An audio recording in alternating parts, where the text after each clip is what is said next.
तो उसमें आप कहते हैं, बल्कि ticlopidine can cause agranulocytosis, clopidogrel नहीं, ticlopidine and methimazole can cause agranulocytosis. Ticlopidine आप जानते हैं क्या चीज़ है, one of the anti platelet drug है ticlopidine, can cause agranulocytosis. और जब भी एक ग्रेनुलोसाइटोसिस होगा तो उसमें क्या होगा, रिकरेंट इन्फेक्शन होंगे और फीवर होगा।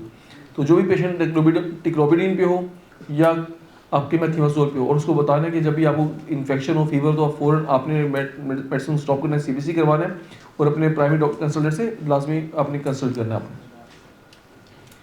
Question number 24, a patient develop ankle edema while on nifedipine. What is the mechanism? A. Arteriolodilation. और आप जानते हैं nifedipine is one of the non-dihydropyridine calcium channel blocker. और इसमें nifedipine है, amlodipine है, nimodipine है और feldipine है ना। जितने भी डीपीन्स आते हैं वो इसी ग्रुप से बिलोंग करते हैं। और आप जानते हैं, और जब किसी को पेशेंट nifedipine आप जानते हैं नोरवैसी के नाम से मार्केट में मिलेगा, सोवैसी के नाम से, नोरवैसी के नाम से। अगर पेशेंट इसको यूज़ कर रहा हो और पेशेंट आगे कंप्लेंट करे, डॉक्टर साहब I am having bilateral period oedema and hyper pigmentation of the skin of the feet, उससे आप लिविडो रेटिकुलरिस कहते हैं, जानते हैं ना। And libido reticularis is a side effect of nifedipine, ठीक है। और इस कंडीशन का नाम है लिविडो रेटिकुलरिस। इसमें हाइपर पिगमेंटेशन ऑफ स्किन भी मिलेगा आपको और पीरियड एडिमा भी मिलेगा बाइलेटरली। तो इसमें right answer is A, arteriodilation. Question number 25, a patient develops flushing and warmth after taking niacin for dyslipidemia, what mediates this effect. आप जानते हैं नियासिन इज विटामिन B3, और विटामिन B3 को जब हाई डोज में use करें तो it will be use as a drug, और इसको आप एज अ ड्रग यूज़ करेंगे for the management of hyperlipidemia, ठीक है। और इसका side effect it can cause pleuritis and flushing. और अगर आपसे कहा जाए ये प्लूराइटिस और फ्लशिंग कैसे कॉज करे, by increase release of prostaglandins. और देखिए नॉर्मली आप जब किसी को प्लूराइटिस हो, इचिंग हो, तो आप उसके इलाज के लिए एंटीहिस्टामिन यूज़ करते हैं ना। तो प्लूराइटिस कॉज्ड बाय नियासिन को ट्रीट करना तो कौन सी ड्रग यूज़ करेंगे आप, एग्जाम का क्वेश्चन है। इसमें आप एंटीहिस्टामिन यूज़ नहीं करेंगे, इसमें आप कॉक्स इनहिबिटर यूज़ करेंगे, and one of the COX inhibitor is salicylic acid disprin. तो इसका इलाज डिस्प्रिन होगा। अगर किसी को नियासिन इंड्यूस्ड फ्लशिंग या प्लूराइटिस हो रहा हो तो that is due to prostaglandins, और प्रोस्टाग्लैंडिन की प्रोडक्शन को डिक्रीज करने वाली ड्रग का नाम है COX inhibitor, and one of the COX inhibitor जो इस इलाज के लिए यूज़ करेंगे उसका नाम सैलिसाइलिक एसिड डिस्प्रिन और लोप्रिन के नाम से आती है, ठीक है। नेक्स्ट, ये एग्जाम क्वेश्चन है, मैंने सारा डिस्कस कर लिया आपके साथ जी। क्वेश्चन नंबर, तो इसमें 25 का right answer is C, prostaglandin induce ये फ्लशिंग और प्लूराइटिस, ठीक है। तो इसका सी आंसर है। और प्रोस्टाग्लैंडिन के लेवल को डिक्रीज करेंगे आप COX inhibitor salicylic acid Disprin use करेंगे आप। 26, a patient develops gum bleeding and ecchymosis after prolonged antibiotic use, which deficiency is most likely. जी देखिए, आप जानते हैं मैंने कल आपसे बात की थी कि दो विटामिन हैं, एक विटामिन की प्रोडक्शन में इंटेस्टाइनल फ्लोरा इन्वॉल्व है और एक ही कंजम्पशन में इंटेस्टाइनल फ्लोरा इन्वॉल्व है। जिसकी कंजम्पशन में इन्वॉल्व हो विटामिन B12, और मैंने आपसे बताया था जब भी बैक्टीरियल ओवरग्रोथ गट में होगी तो विटामिन B12 की डेफिशिएंसी होगी, और जब भी आपकी गट में इंटेस्टाइनल फ्लोरा बैक्टीरिया की डेफिशिएंसी होगी तो विटामिन K की प्रोडक्शन कम होगी, और विटामिन K जब नहीं होगा तो आपका vitamin K dependent clotting factors नहीं बनेंगे, ब्लीडिंग होगी, एक्कीमोसिस होगी, ब्रूजेस बनेंगे। अंडरस्टैंड कर लिया आपने। तो बताएं प्रोलॉन्ग एंटीबायोटिक का जो यूज है वो आपकी गैस्ट्रोइंटेस्टाइनल फ्लोरा को कम करेगा ना, और जब गैस्ट्रोइंटेस्टाइनल फ्लोरा कम होगा तो विटामिन K नहीं बनेगा, विटामिन K ना बनने से आपका फैक्टर 2, 7, 9, 10 प्रोटीन C, S नहीं बनेगा, उससे ब्लीडिंग होगी, एक्कीमोसिस होगी, गम ब्लीडिंग मिलेगी आपको। तो right answer is vitamin K, B is the right answer. 27, a patient develops gynaecomastia after taking an antihypertensive, which drug is responsible, spironolactone will cause gynaecomastia. Multiple drugs हैं जो गायनेकोमेस्टिया कॉज करती हैं, digoxin can cause gynaecomastia, spironolactone can cause gynaecomastia, D2 antagonistic drugs में metoclopramide can cause gynaecomastia by causing hyperprolactinaemia, जानते हैं ना। इसके अलावा कीटोकोनाजोल कैन कॉज गायनेकोमेस्टिया, ठीक है ना। तो आपकी कीटोकोनाजोल, डाइजॉक्सिन, इसके अलावा स्पाइरोलेक्टोन, सिमिडिडीन कैन कॉज, ठीक है। और इसके अलावा D2 एंटागोनिस्टिक ड्रग में मेटोक्लोप्रामाइड कैन कॉज गायनेकोमेस्टिया, ठीक है। और सिमिडिडीन भी गायनेकोमेस्टिया कॉज करती है। क्वेश्चन नंबर 28, ए patient develops haemolytic anaemia after taking primaquine. आप जानते हैं primaquine is one of the anti malarial drug, ठीक है। But is the underlying effect defect, A is the right answer, glucose 6 phosphate dehydrogenase deficiency, ठीक है ना। देखिए glucose 6 phosphate dehydrogenase enzyme deficiency कहाँ पे, ये आप जो एंजाइम है ना पढ़ेंगे इंशाल्लाह। ये glucose 6 phosphate dehydrogenase enzyme is a enzyme of HMB shunt. ये आपके लीवर में भी है, आपके RBCs के पास भी है, ये WBCs के पास भी है। WBCs में ये ऑक्सीजन फ्री रेडिकल की प्रोडक्शन में इन्वॉल्व है, और आरबीसीज में ऑक्सीजन फ्री रेडिकल्स की एलिमिनेशन में इन्वॉल्व है। तो ये जो glucose 6 phosphate dehydrogenase enzyme deficiency कहाँ होगी? लिवर में होगी, डब्ल्यूबीसीज में होगी या आरबीसी में? आरबीसीज में। और जब आरबीसीज में इस एंजाइम की डेफिशिएंसी होगी तो आपके आरबीसीज में ऑक्सीजन फ्री रेडिकल नहीं बनेगा, तो ऑक्सीजन फ्री रेडिकल एलिमिनेट नहीं होगा। वो ऑक्सीजन फ्री रेडिकल आपके प्लाज्मा मेम्ब्रेन ऑफ आरबीसी को डिस्ट्रॉय करेगा और आपकी हीमोग्लोबिन को डीनेचुरेट करके हीन्स बॉडी फॉर्मेशन गवाएगा और हीमोलिटिक एनीमिया कॉज करेगा। और ये हीमोलिटिक एनीमिया एपिसोडिक होगा या क्रोनिक होगा? कौन सा होगा? ये एपिसोडिक हीमोलिटिक एनीमिया होगा। और आप जानते हैं अगर कहा जाए chronic haemolytic anaemia is due to which enzyme deficiency, तो pyruvate kinase enzyme deficiency. Pyruvate kinase enzyme deficiency will cause chronic haemolytic anaemia and pyruvate glucose 6 phosphate dehydrogenase enzyme deficiency will cause episodic haemolytic anaemia. ठीक है, ये pyruvate kinase enzyme पढ़ेंगे इंशाल्लाह, glycolysis जब पढ़ेंगे तो उसमें आप पायरुवेट काइनेज को डिस्कस करेंगे, ठीक है, नेक्स्ट वीक में। Question number 29, a patient develops lactic acidosis while on an anti-diabetic agent. Which drug is responsible? Metformin. C is the right answer. देखिए मेटफॉर्मिन का एक साइड इफेक्ट, ये metformin is the only oral hypoglycemia जो hypoglycemia cause नहीं करती ना, और ये आपका लैक्टिक एसिडोसिस कॉज करता है। और आप जानते हैं जब लिवर फेलियर हो और किडनी फेलियर हो, specially when must GFR is less than 15, उसमें मेटफॉर्मिन इज कॉन्ट्राइंडिकेटेड। ठीक है, question number 30, a patient develops orange discoloration of urine while on tuberculosis therapy. Which drug is caused is rifampicin. B is the right answer. B, rifampicin. 31, a patient develops severe diarrhea while on clindamycin. Which organism is likely responsible? B, Clostridium difficile. और इसको अब pseudomonas colitis कहते हैं। और pseudomonas colitis का इलाज क्या है? फॉरन एंटीबायोटिक को स्टॉप करें जो आप ले रहे हैं, फ्लैजिल यूज करें, योगर्ट इनटेक यूज करें, अगर आराम नहीं आता तो क्या करें? वेंकोमाइसिन। अगर लास्ट रिजोर्ट हो तो भी आप वेंकोमाइसिन यूज करते हैं for the management of pseudomonas colitis। ठीक है, question number 32, a patient develops severe tendon pain while on antibiotic therapy. Which drug is likely culprit? B, ciprofloxacin. B is the right answer. Ciprofloxacin आप जानते हैं ये जितने भी quinolones हैं they can cause tendon rupture. ठीक है, they can cause tendon rupture, और इसमें right answer C, B, ciprofloxacin. ठीक है, 33, a patient is prescribed a selective COX-2 inhibitor for arthritis. Which drug fits this description? C, सिलिकॉक्सिन। बाकी जितनी भी drugs हैं एस्प्रिन, एंडोमेथासिन, नेप्रोक्सिन, ये आपके COX-1 इनहिबिटर हैं। ठीक है, 34, question number 34, a patient on digoxin presents with nausea, visual halos and arrhythmias. What is the most likely precipitating factor? Is hypokalemia. A is the right answer. और इस condition को digoxin toxicity कहेंगे। आप जानते हैं डाइजॉक्सिन टॉक्सिसिटी की 3 causes हैं। अगर आप डोज डबल करते हैं डाइजॉक्सिन टॉक्सिसिटी होगी, अगर किसी को हाइपोकैलेमिया हो और आप डाइजॉक्सिन लें तो उससे डाइजॉक्सिन टॉक्सिसिटी होगी। इसके अलावा रीनल फेलियर में अगर डाइजॉक्सिन की डोज नॉर्मल लें उसमें डाइजॉक्सिन टॉक्सिसिटी होगी। ये तमाम फीचर डाइजॉक्सिन टॉक्सिसिटी की। तो right answer is A, hypokalemia. Question number 35, a patient on long-term corticosteroids develops osteoporosis. What preventive measure is needed? B, calcium and vitamin D. तो जिसको भी आपने corticosteroids यूज करवाने वो osteoporosis कॉज करता है, उसमें आपने corticosteroid induced osteoporosis को प्रिवेंट करना तो कैल्शियम और विटामिन डी साथ लास्ट में प्रेस्क्राइब करें ताकि उसको बोन पेन्स ना हो, osteoporosis ना हो। ठीक है, Question number 36, a patient on long-term lithium therapy develops tremor and confusion after starting a new antihypertensive. Which drug likely caused lithium toxicity? Hydrochlorothiazide. हाइड्रोक्लोरोथाइजाइड जो है वो लिथियम की एक्सक्रीशन वाया किडनी डिक्रीज कर देते हैं। जब आप लिथियम को हाइड्रोक्लोरोथाइजाइड के साथ इन कॉम्बिनेशन यूज करेंगे तो किडनी से लिथियम की एक्सक्रीशन नहीं होगी, लिथियम आपकी बॉडी में स्टे करेगी, उसकी टॉक्सिसिटी होगी और उसी टॉक्सिसिटी ये तमाम फीचर्स आपके सामने मेंशन है। ठीक है, तो C, hydrochlorothiazide is the right answer. 37, a patient on methotrexate therapy for rheumatoid arthritis develops megaloblastic anemia. Which supplement prevents this? A, folinic acid. कल बात की मैंने आपसे, याद है ना आपको folinic acid? तो जब भी आपने rheumatoid arthritis के लिए यूज़ करना है methotrexate को तो आपने बाकी नॉर्मल सेल्स के अंदर folic acid डेफिशिएंसी को प्रिवेंट करने के लिए इसके साथ आपने प्रेस्क्राइब करना है folinic acid। याद आ गया आपको? अब देखिए जो भी लेक्चर में पढ़ाया जाता है क्या फजूल पढ़ाया जाता है? समझ आ रहा है ना आपको? मिथाइल मेरिनोल कोई मैंने पढ़ाया होगा, आपने कहा होगा सर ने क्यों पढ़ा दिया, एमसीक्यूज में आ गया ना। मीथोट्रेक्सेट के साथ मैंने फोलिनिक एसिड पढ़ाया होगा, कई लोगों ने इग्नोर कर दिया, आगे एग्जाम के अंदर इसी तरह एग्जाम में आएगा। ठीक है, इसलिए डॉक्टर अहमद, डॉक्टर अब्बास की ज़बान से जो भी अल्फाज निकल जाए ना उसको कैद कर लें आप, और उसको मेमोराइज भी कर लें आप, और रिकॉल भी बार बार करें, सब चीज़ें आएंगी। देखिए आपको एक चीज़ बताऊँ, कोई फजूल चीज़ हम नहीं पढ़ा रहे। 5 साल कोर्स अगर 6 महीने में कवर करना तो क्या फजूल चीज़ें पढ़ाएंगे आपको? वो पढ़ाएंगे जिससे आप दुनिया जान के सारे एग्जाम पास होंगे आप। लेकिन जो आप पढ़ रहे हैं ना, इससे सिर्फ आपका PNVC नहीं एग्जाम पास होगा। यहाँ पे इस क्लास के अंदर FCPS के बच्चे भी बैठे हैं, USMLE के बच्चे बैठे हैं, AMC के बच्चे भी बैठे हैं, क्लैब के बच्चे भी बैठे हैं।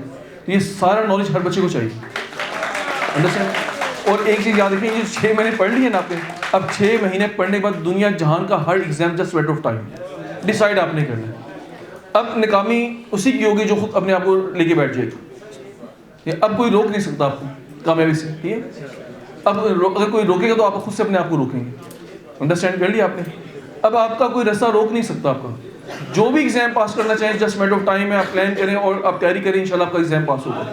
और इसके अलावा प्रैक्टिकल लाइफ के अंदर एग्जाम पास करने के बाद भी और हर स्टेज पे ये नॉलेज काम आएगा आपकी, अंडरस्टैंड कर रहे हैं आप। इसको लाइट मत लीजिए, इसको गौर से पढ़ें, इसको समझें और इसको अपनी ज़िंदगी का हिस्सा बनाएं, ज़हन का हिस्सा बनाएं आप, ठीक है। अपनी पार्ट एंड पार्सल बना लें इसको, ठीक है, जो पढ़ा दिया हमने आपको। और नोट्स आपने कभी किसी को उधार नहीं देने आपको, ठीक है। प्यार मोहब्बत से आपसे ले लेंगे, फिर उसके बाद आप कलपते रहेंगे, नहीं मिलेंगे नोट्स आपको, ठीक है। जो स्पेशली जो लोग अपने हाथ से खुद बना रहे हैं, उनसे रिक्वेस्ट है अपने नोट्स किसी को अगर आपने देने भी हो, कहिए जी आप पैसे दे दें, मैं फोटोकॉपी करवा के खुद दूँ, लेकिन नोट्स नहीं मिलेंगे, ठीक है। सोने के अगर आपका सोना पैसा है ना, उसकी बेशक लापरवाही करें, इसकी साथ लापरवाही नहीं करनी आपने। इन नोट्स से बेपनाह सोना पैसे बन जाएंगे आपके, लेकिन सोने और पैसे से ये नोट्स नहीं बनेंगे बाप, अंडरस्टैंड कर लिया आप। इसलिए इसकी कदर आपने सोने और पैसे से ज़्यादा करनी है आपके लिए। चलें आगे चलें जी। Question number 38। A patient on warfarin therapy is prescribed trimethoprim sulfamethoxazole, what will happen to INR increase, ठीक है। क्योंकि ये जो आपके ये भी इन साइटोक्रोम P450 सिस्टम को इनहिबिट करेगा। वार्फरिन ने आप जानते हो से मेटाबोलाइज होती है, वार्फरिन जब मेटाबोलाइज नहीं होगी तो अल्टीमेटली क्या होगा, INR इंक्रीज कर देगा, ठीक है। Question number 39। A patient presents with hyperkalaemia after using a potassium sparing diabetic, which one is most likely? B, spironolactone, B is the right answer. Question number 40. A patient taking isoniazid develops peripheral neuropathy. What can prevent this side effect? Vitamin B6 याद आ गया ना आपको, ठीक है। इसलिए आपने जब भी किसी को अपने isoniazid प्रेस्क्राइब करें तो उसके साथ विटामिन 6 लाजमी देना आपने, ठीक है। Question number 41. A patient treated for hypertension develops ankle edema. Which class of drug is responsible? अभी पढ़ के आए हम। देखिए इसने लिखा है जी डाईहाइड्रोपाइडिन कैल्शियम चैनल ब्लॉकर। और डाईहाइड्रोपाइडिन कैल्शियम चैनल ब्लॉकर्स में मैंने बताया निफेडिपिन, आपके पास निमोडिपिन, एफेल्डिपिन एंड एमलोडिपिन। ये आपका एंकल कॉज करेंगे, हाइपरपिगमेंटेशन ऑफ स्किन कॉज करेंगे, जिसको आप लिविडो रेडिकुलरिस कहते हैं, ठीक है। Question number 42। A patient treated for malaria complaints of tinnitus and visual disturbance, which drug caused it? C, quinine. इसको सिंकोनिज्म कहते हैं, याद है ना आपको। और क्विनिन की एक सिस्टर का नाम है क्विनिडीन, याद है ना आपको। And quinidine will be used as type 1A antiarrhythmic drug, याद है आपको। एंटी एरिथमिक ड्रग्स को मैंने 5 क्लासेस में क्लासिफाई किया था, class 1, class 2, class 3, class 4 and others. Class 1 को 3 ग्रुप्स में कैटेगराइज किया था, class 1A, class 1B, class 1C। Class 1A का निमोन QAPD कैप में आपके पास क्यू स्टेट ऑफ क्विनिडीन।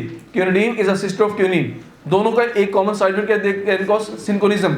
और सिंकोनिज्म में क्या हो, टिनाइटिस मिलेगा आपको, हेडिक मिलेगा आपको, अंडरस्टैंड कर लिया आपने, right answer C. Question number 43।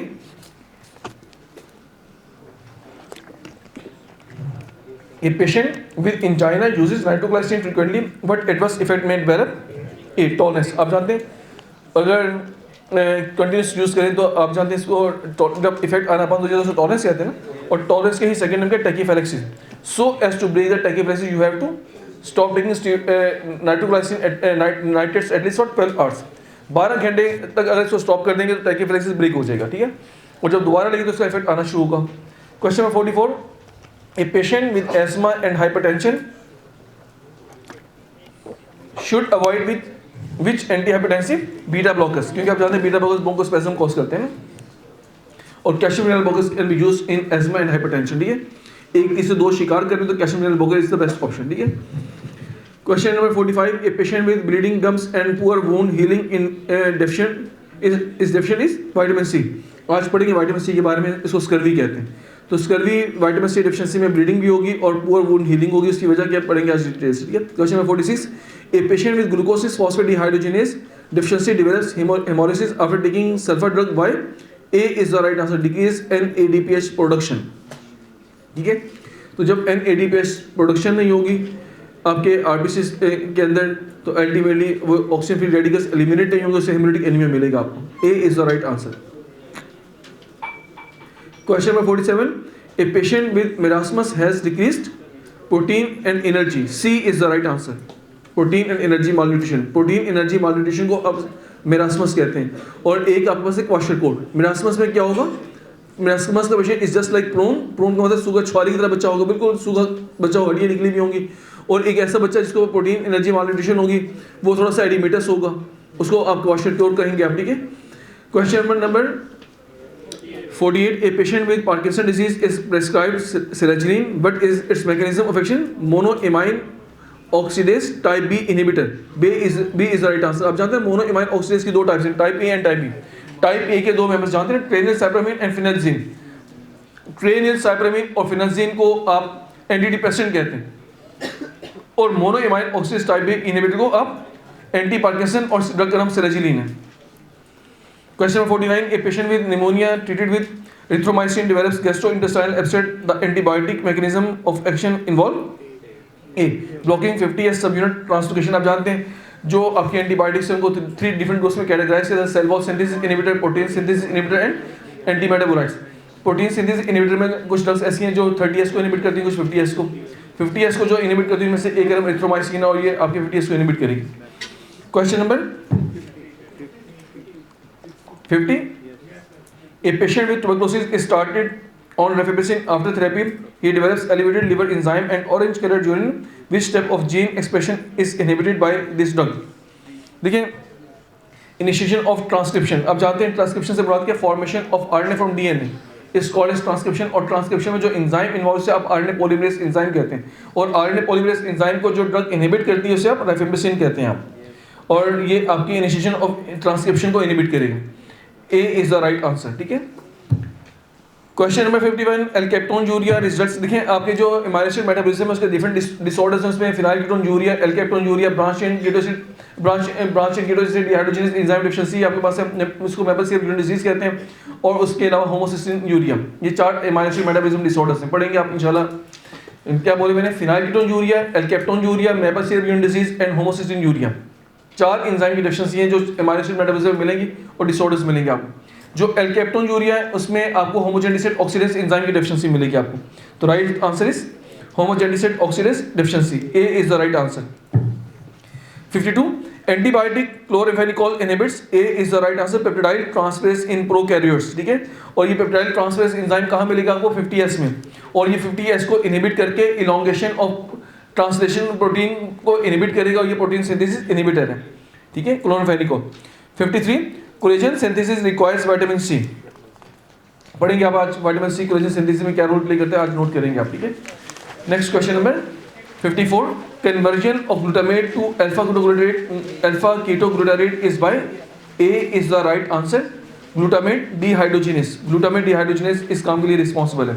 55, DNA polymerase 1 removes primer by. A is the right answer, 5 prime to 3 prime exonuclease activity. A is the right answer. ठीक है, बायोकेमिस्ट्री स्टार्ट की हुई है इंशाल्लाह, जो उसमें आप पढ़ेंगे रेप्लिकेशन पढ़ेंगे वहाँ पे नोट करेंगे आप। Question number 56, DNA replication is semi conservative. A is the right answer, तो A is the right answer. 57, during fasting glucose is mainly produced by gluconeogenesis. B is the right answer. 58, enzyme deficiency in albinism will be tyrosine kinase. A is the right answer. 59, enzyme deficiency in phenylketonuria, ये भी एक amino acid metabolism disorder है। अभी मैंने बोला था alkaptonuria, phenylketonuria, maple syrup urine disease and homocystinuria. तो इसमें फिनाइलकेटोनूरिया डिजीज का नाम है, उसमें जो एंजाइम डेफिशिएंसी उसका नाम है फिनाइल एलेनिन हाइड्रोक्सिलेज एंजाइम का। ये इंपॉर्टेंट क्वेश्चन है, याद रखिएगा। तो फिनाइलकेटोनूरिया में फिनाइल एलेनिन हाइड्रोक्सिलेज एंजाइम की डेफिशिएंसी होगी। Question number 60, enzyme which converts glucose to glucose 6 phosphate, hexokinase. ठीक है, हेक्सोकाइनेज इज राइट आंसर। और ये हेक्सोकाइनेज ग्लाइकोलिटिक पाथवे का पहला एंजाइम है, is the first enzyme of glycolytic pathway. Question number 61, eukaryotic RNA polymerase 1 synthesise A is the right answer, ribosomal RNA. A is the right answer, ribosomal RNA. 62 fructose intolerance is due to deficiency of aldolase B. पढ़ेंगे इंशाल्लाह, जब आप fructose metabolism पढ़ेंगे तो उसमें aldolase B deficiency note करेंगे आप, ठीक है।